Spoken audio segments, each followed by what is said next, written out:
Hi traders, this is Nick Shaheen here, recapping the last week in August 2014. Again, Nick Shaheen with MarketFi, recapping for Benzinga, and looking into next week. If you are new and I speak in some terms that don't make sense to you, don't give it up. Stay with it, it'll eventually make sense. First of all, I'm glad to see that President Obama is winging it when it comes to what they called recently the biggest terrorist threat.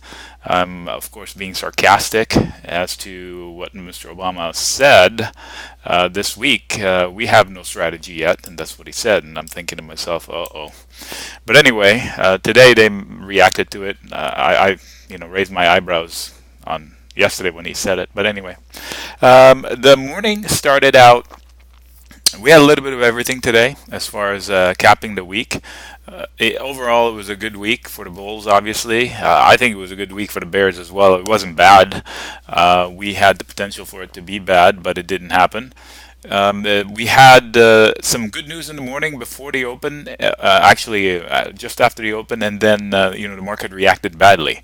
So good economic news is bad news. The good news, bad news is in effect, and that's key coming into next week because next week is heavy on economic issues as far as reports are concerned.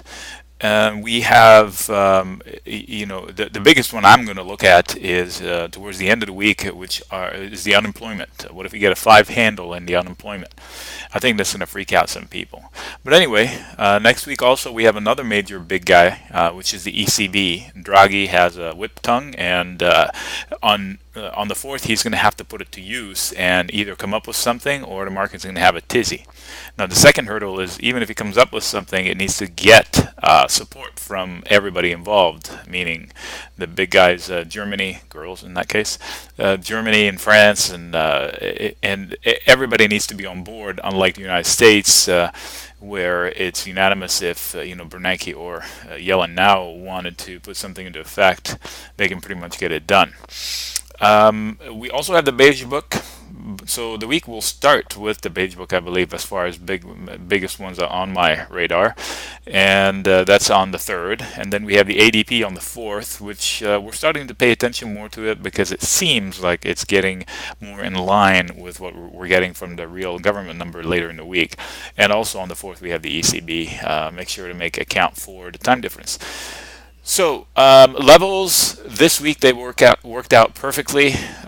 Even though Apple was a surprise, it didn't fit within the levels. We knew it right from the get-go, so the members were ready to not trade it because we weren't clear as to why it was strong.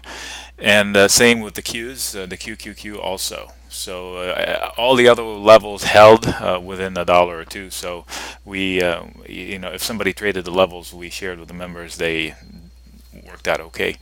CMG, I closed my short. I believe I shared it with you the last couple of weeks for a complete profit. It was a great play on the CMG. But let's recap about the day. The day had a little bit of everything I said. Okay, this right here is the S&P. Basically, we started out weak, we ran up, and then we tried to fizzle, but then we closed pretty strong into close, and then now we're just letting up. This is the small cap. Again, same story. And the reason why I didn't give up on this swoon here, the S&P, because the small cap had a swoon, but it held up. And as long as the small cap hold up, then there was good hope for the S&P. So what do I do next week? Next week is going to be volatile. My advice is, if I was telling my brother what to trade next week, I would tell him not to use the weeklies for next week because they tend to be violent. I would do the same theory I wanted to do for next week. If I wanted to be short, I'll short it with 2 weeks out, or at least so 3 weeks out, or a September contract, or an October contract. There's no shame in that. You're still going to make the money. And same for the bull. So if you are a bull, then you obviously want to line up yourself to take a few trades that will make you money there. But I would hedge everything because nothing is a given, and it's coin flip-ish, meaning that it's almost a coin flip what he's going to say, Draghi, and how we're going to react to it. It's almost a coin flip what's going to happen at the end of the week with regards to economic reports and how we're going to react to it. By we, I mean the markets. So leave room. Good news is bad news, which even makes it more tricky. So the idea is book profits whenever they're available, not whenever they're ideal. They're not going to be ever ideal, rarely. And don't overstay your welcome in profitable trades. I mentioned Chipotle. I shorted Chipotle, and even though I still like the short I was in, I bailed on it because it was I made some money, a lot of money, good amount of money, and from here I have profits. I'm going to book them. Monday they may be gone. Chipotle moves really fast. Within a day is CMG, but I mean win right here.